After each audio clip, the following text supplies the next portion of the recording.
Welcome to the new Cyber Frontier, bringing you the latest news on the local Colorado economy and initiatives that focus on the development of cybersecurity economics. You don't have to be a computer or cybersecurity expert to get plugged in. Your host, Chris Gorog, brings it straightforward, asks the tough questions, and brings the cyber world to a level of understanding for everyone. Chris is personable and opens up with our guests on the issues we all would like to see addressed. You can find us on the web at www.newcyberfrontier.com. Now join our host as he introduces the topic for today's New Cyber Frontier. Welcome to today's episode of New Cyber Frontier. On today, I have Nick Shook, who is a lawyer who does cybersecurity and also works with Cannabis, and he's from Las Vegas, and also does solutions for web services, Amazon Web Services. Nick, welcome today. How are you? Good. How are you doing? Doing good. So this is just a candid conversation. We really didn't plan too much about what we're going to talk about.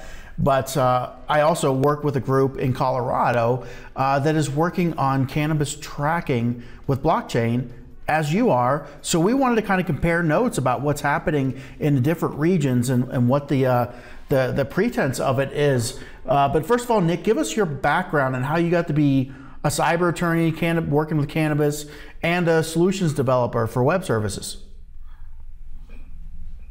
So yeah, I went to law school. I didn't really plan on what to do. I graduated in college right after the recession happened. So I went to law school just because, but I fell in love with programming while I was there. And since then, I've tried to work in both. Cannabis is a more recent thing. I've been working in that for the past year and a half. And it's definitely something I'm passionate about. Yeah. So, I got pulled into working with cannabis here in Colorado because the state university, who is, they're not in the user community, they're in the research. The state university here at Colorado State in Pueblo has one of the biggest botany departments. And as of such, they kind of got connected with the Colorado legalization effort of cannabis from the research perspective. So we got pulled in as to help make a technology solution for the state to track legal cannabis because they have, the problem I've heard, and I can't quantize this or whatever, is that there's 3 to 5 times as much cannabis in the state of Colorado than is legally grown here because it's become like a laundering pot for the U.S. Ship it to Colorado, or for the world, maybe even ship it to Colorado, then they can seep it out into other states where it's not legal.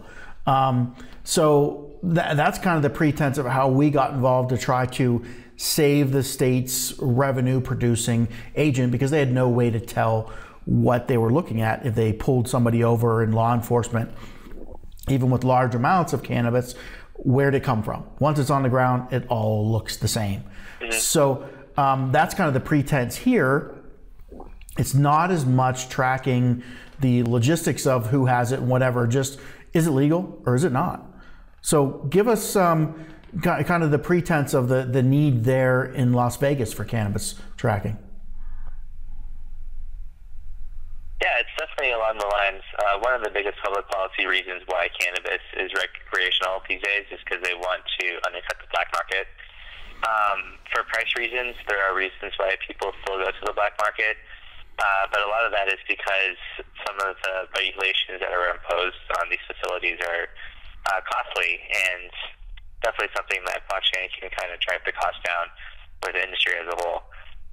For instance, I don't know if you're familiar with the program Metric, but it is an API that state governments use to track marijuana. So all of the facilities have an API key, and usually they use a point-of-sale provider or different software to interface with Metric, or Metric's web app itself. And it's a good program, but it does require RFID tags, which are pretty costly in a world where you could just use digital signatures and then cheaper materials to actually identify the physical goods. I think we'll still get the same level of provenance and then all the additional benefits of blockchain, such as the data isn't in one central location and is shared among various hosts. It's immutable. You can tell who, what, wrote what, and when. You could have like Internet of Things devices, sign transactions. There's a bunch of very cool reasons why I think blockchain is a great use case for this industry, as you see too. Yeah. Well, let's take a break and we'll come back to that right after we hear from our sponsors. We'll be right back with the rest of today's show right after these brief messages from our sponsors. Cyber Resilience Institute helps build strong cyber communities designed to prevent members from attack. Like building a neighborhood watch, it takes coordination and a sharing community to protect our identities and valuables in the virtual world.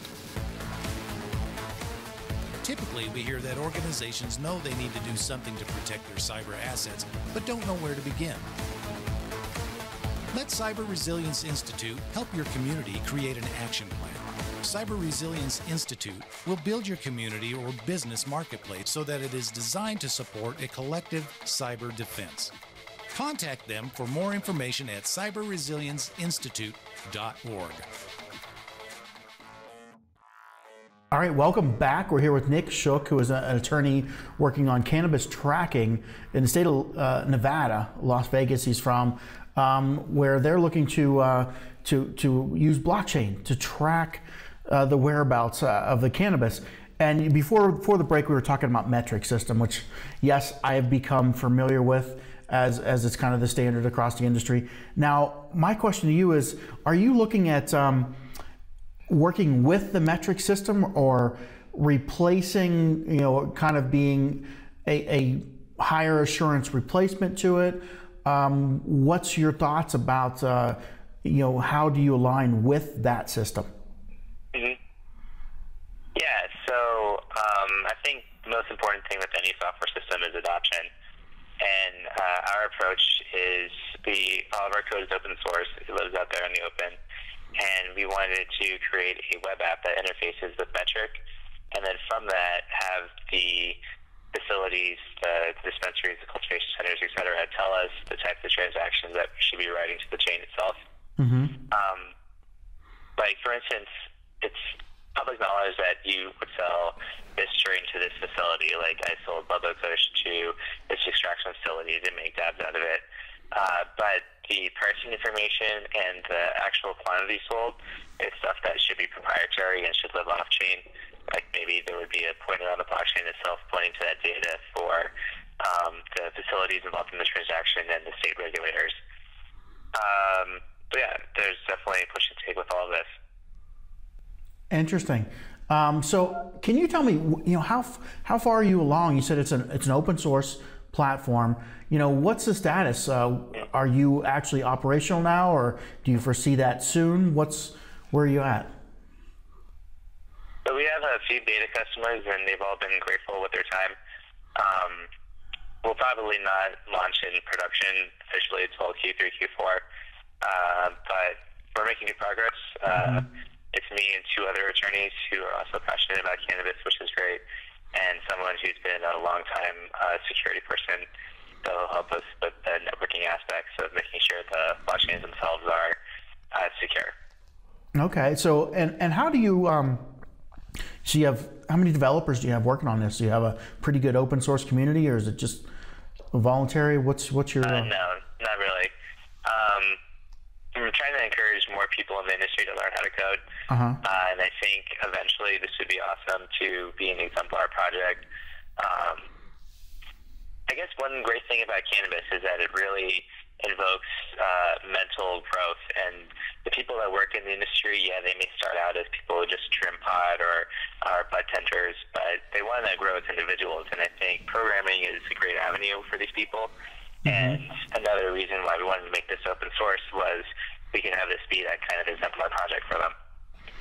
Okay. What platform are you using? Are you using a particular chain or a spin-off of a cryptocurrency, Ethereum, or what are you using? Yeah, so our plan is to use the Hyperledger project, specifically Sawtooth. And I went to a Hyperledger Hackfest back in February, and they were talking about the idea of interoperability with all their frameworks, because they each do something really well. In our use case, it would be great if we could use Sawtooth and Hyperledger Indy. Sovereign.org is an instance of Indy, and it's basically an authentication framework and then the actual business logic, which is a common trope in web applications. Usually your authentication layer could be totally separate, like if you use Auth0 or Amazon Web Services Cognito to do your authentication. That's different from your actual application logic. And same with blockchain. We could use Indy for authentication and Sawtooth for how much the pod weighs, who touched it last, what is the provenance of how this got to the consumer ultimately. Mm-hmm. Have you done any like performance testing on, I know a lot of those hyperledgers have some limitations as to how many transactions you can get over a certain amount of time. Do you have any metrics on how that can work, and what types of, I guess, first of all, how many can be handled by the blockchain, and secondly, how many transactions does the community create? Have you made any numbers to put to that? Yeah. So I guess we haven't done performance testing in terms of how many transactions, like what's the maximum threshold. So I would be ignorant to just throw out a number about that. But for our use cases, it's been fine. Sawtooth has a consensus algorithm called proof of elapsed time, which is a little bit different than the proof of work, in that it uses randomization to guarantee that transactions are unique and get added as they come in. Yeah, and in terms of total transactions per day, the metric total database isn't huge, I would per se, but I think the benefits of having an Internet of Things devices that aren't just RFID tags running to the chain itself is that there are a bunch of other compliance metrics that the state would want to capture if they could, like making sure the storage conditions don't exceed like 90 degrees, because then the plants hermaphrodize, or if you remove if they're already cut, or like the CO2 levels aren't too high, so the employees aren't endangered. Yeah, I think Sawtooth is built for that use case, and that's what kind of drew me towards it. Yeah. Especially hearing that some of the other people that they work with are building the same type of applications with probably more transactions than what we're doing. Okay. Do you have a number of like how many transactions per second you need to support maybe the state of Nevada? Do you have any kind of numbers on that? Honestly, it's probably not more than 5,000, and that's like a gross overestimate, I think, per second. Okay. Yeah, I just was curious if you had done any workups on that. So interesting. As far as with are you partnering with metrics or just open source that's going to tie into it? Yeah. So I just took the metric API test, so hopefully get an API key soon, so we could interface the data there. I think, like, if I'm playing a lean startup methodology to get as most adoption as possible among Nevada facilities, the route where we give them a web app that at least interfaces with the metric and then starts writing it in our blockchain, I think is the method we want to approach this. Okay, interesting. And I think I connected with you through the Linux Foundation. You're working pretty closely with them as well? Yeah, so we posted a few Hyperledger Las Vegas meetups. Those have been great. We'll continue to try to build up the community out here. And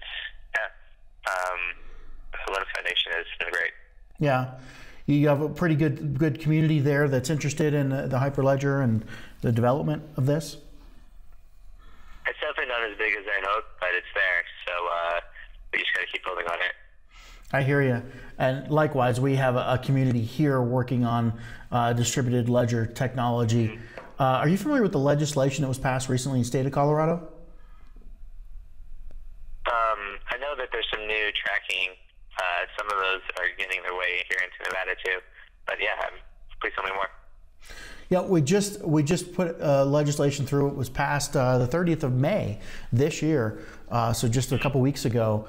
And it's not for cannabis tracking per se, but they've identified over 30 programs within the state where distributed ledger may be of value in opening up visibility and tracking for either public records or controlled substances or operational use programs where multiple parties or consumers interact, DMV, public records, notary, real estate records, Medicaid, things like those are just examples of some of the programs.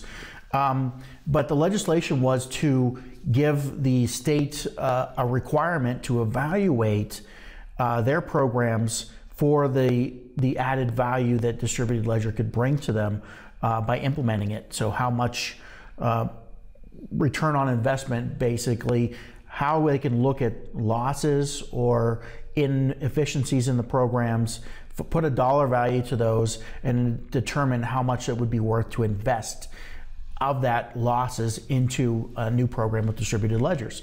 So that's kind of what the legislation was about, and I think it just opened up the floodgates to all these programs that could be of value for distributed ledger, and just many different models to do that. Yeah, that's great. And there's tons of use cases, especially in the public domain. Yeah. Let's take a break here from our sponsors. We'll be right back. We'll be right back with the rest of today's show right after these brief messages from our sponsors. Over 3 million data breaches happen every single day. That's over 2,000 records being compromised every minute. So often, we focus on securing web data access.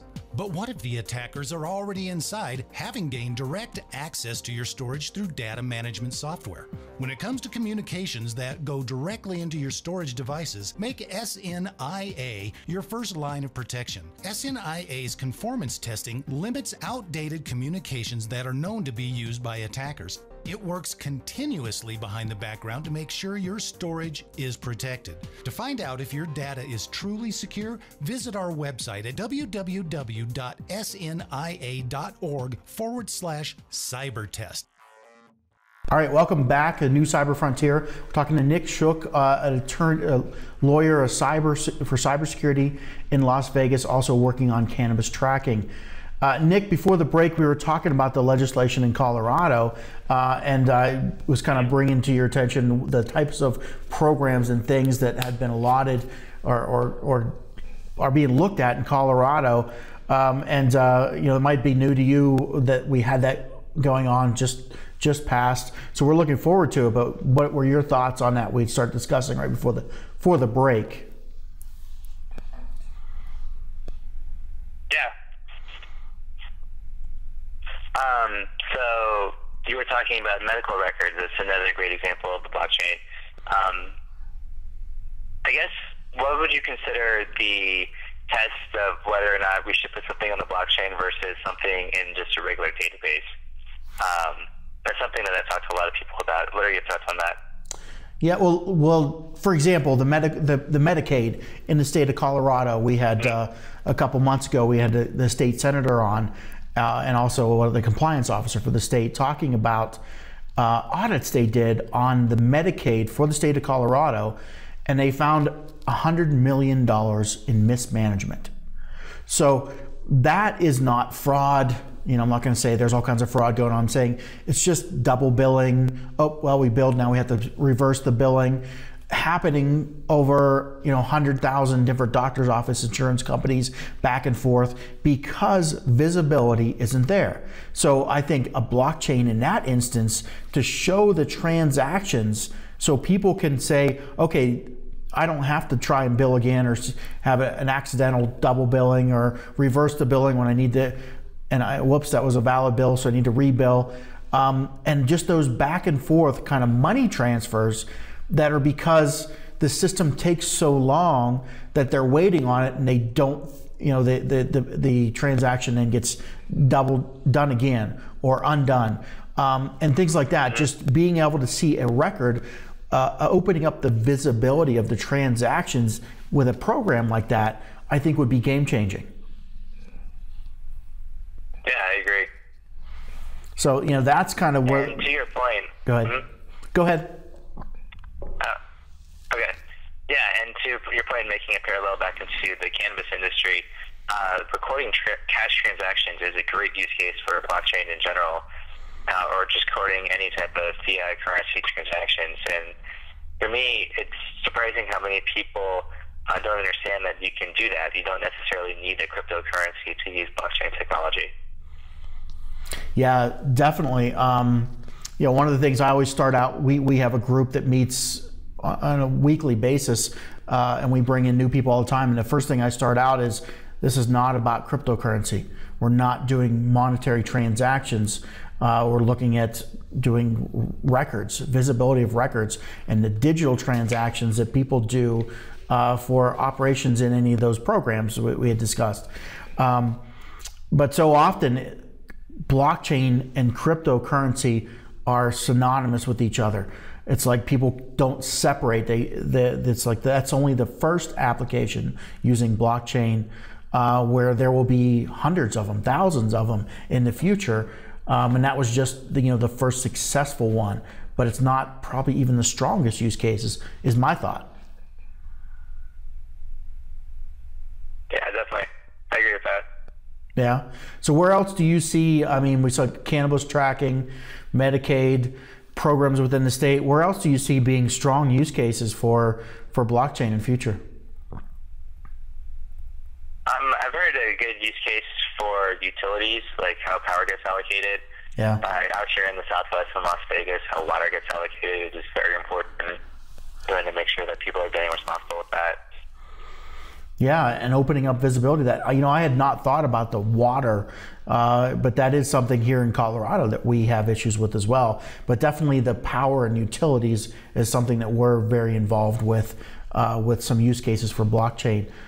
So I could definitely see the power there, where distributed microgrids, basically the model of having solar cells on everybody's house doesn't work with the utility companies, because they can't trust the communications coming from all those people's residences, because somebody could just say that they're giving power to the grid and they're not, and just get free money. And the utility companies don't have a way to vet that. They need a distributed ledger technology connected to the solar cells and everything, the distributed power resources, to prove those communications. Yeah, that's awesome.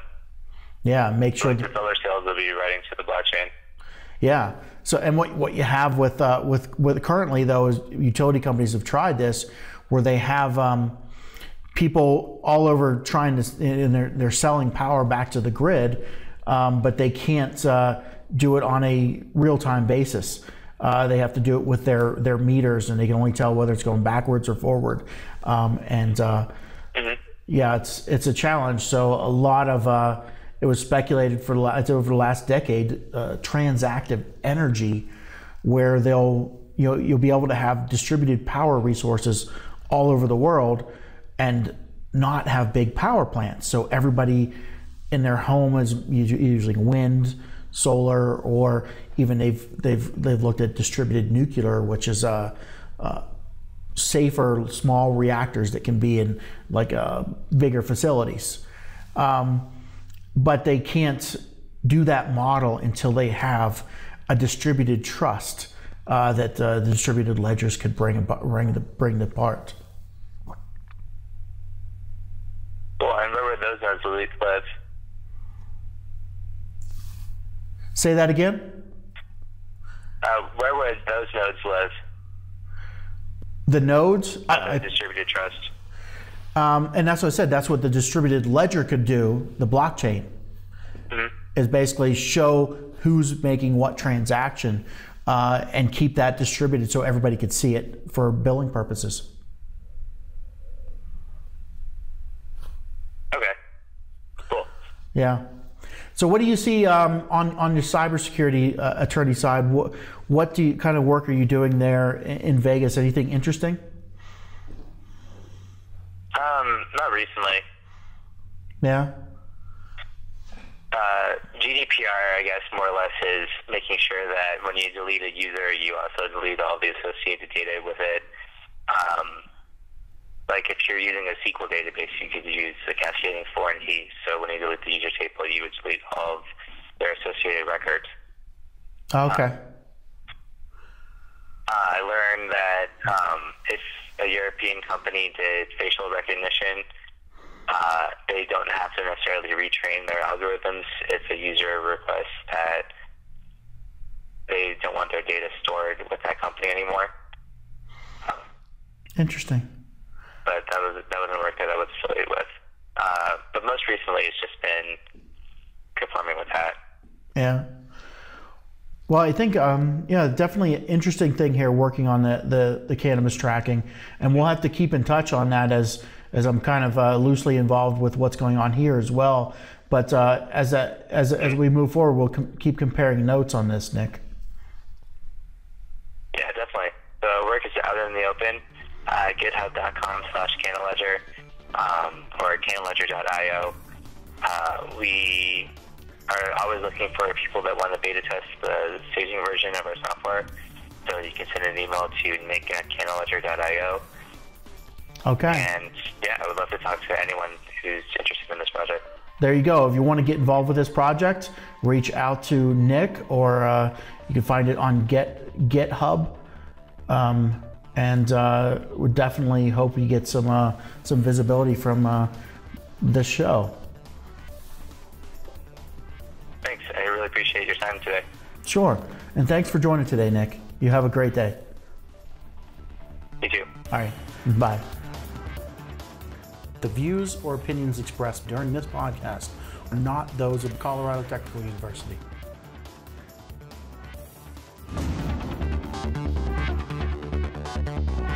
We hope you have enjoyed this episode of New Cyber Frontier. Remember to get involved. Often we think that someone else will handle privacy and security in the virtual world, but you are the only one truly in command of your virtual fate. Join our mailing list so we can keep you informed of breaking news and new releases. If you have an idea, if you have a question that you would like to hear answered, or if you want to get involved with our efforts, reach out to us at newcyberfrontier.com. We also encourage you to visit our sponsors' links, as they are the ones that really make this show possible. I want to thank each of you for supporting the show, and we look forward to seeing you back for the next episode of New Cyber Frontier.